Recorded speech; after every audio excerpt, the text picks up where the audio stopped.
Empowerment. Inspiring. Knowledge. Hello, my name is Masha and I am a volunteer in Crossing Borders through the European Solidarity Corps. Hi, my name is Evan and I'll be assisting in the school service program along with our other wonderful facilitators. Hi, my name is Aisha Tamajang and I am the school service coordinator at Crossing Borders.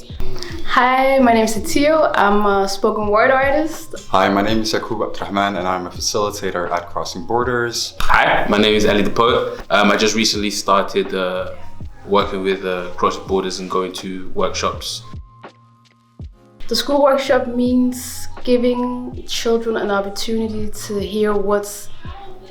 We're talking about BLM, which is what I usually do, is giving them an opportunity to know that there are people hearing them and seeing them and listening to their experiences, that they're not alone, and we can create a space for them to talk about it.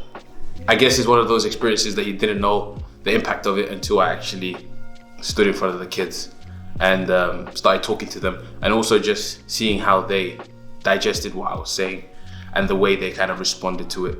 For me, it was like a warming experience that made me actually feel like I had a purpose, especially through my creative art, I guess you can say. So for me, it's not only just a way to connect with the youth, but also I find like I'm actually making a difference and educating them on realities that they have never experienced, kind of opening their eyes that maybe the world isn't as sweet as they might see.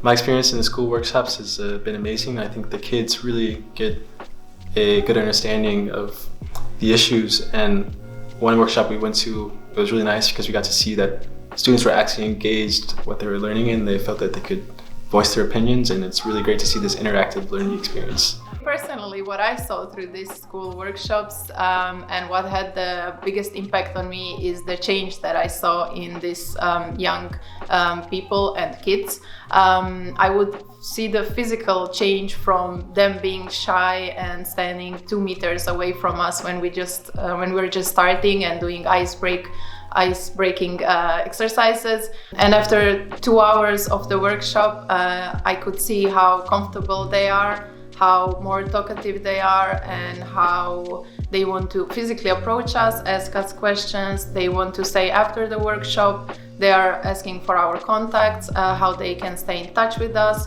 what is something else they can do, or they just want to say how inspired they were by the guests that we brought. By inviting CB into your school, you're giving your students a chance to meet people with first-hand experience on these issues, and I think that's great because they get to kind of share these experiences and live these experiences through us, and therefore it gives people a better learning opportunity, I think.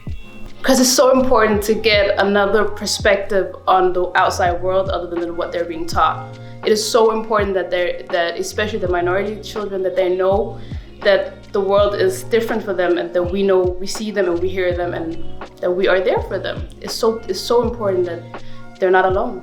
I think that schools should invite Crossing Borders to come and conduct school workshops at their schools because it allows the students to get the real welcome into their schools. When we do workshops, we have facilitators from all over the world who are speaking onto their experiences and sharing that with the kids. I think schools should invite at Crossing Borders as they provide kids with the correct tools to address and understand racism, its different dynamics and dimensions, both at the interpersonal level but also at the structural level. When we talk about Black Lives Matter, we make sure we also relate it to the Danish context. When we talk about climate change, we make sure we do the same, or whether it's feminism or all the different subjects that we focus on at CB. I really think that it's important for students to really learn about these real life issues and to feel empowered, and we give them those resources when we come out to the schools. We don't only want to inform them of the issues, but we also want to show them that there are ways in which you can tackle them, and by inviting the facilitators to come in who have been doing that, it gives them the opportunity to believe and to know that they can do it too.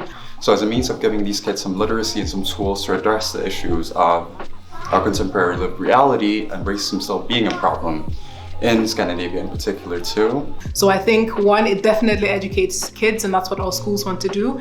And 2, it makes them change makers, and it makes them feel inspired, and it makes them feel like they can put all the passion that young people have into productive action, where in which they can create real change. And I think that's the purpose of educations, and that's a key reason that schools should invite crossing borders to the workshops. We take our time to plan the workshops, and we also want to make it appropriate for the time that we are now in, and we are making it accessible online. We really take our times to plan each school workshop, and we make sure that it's appropriate for each age group that we're doing it for. We have an amazing team with a widespread of knowledge about these workshops, so therefore a lot of love, a lot of time and effort goes into every workshop, and we make sure it's unique so we can really capture each school and each student.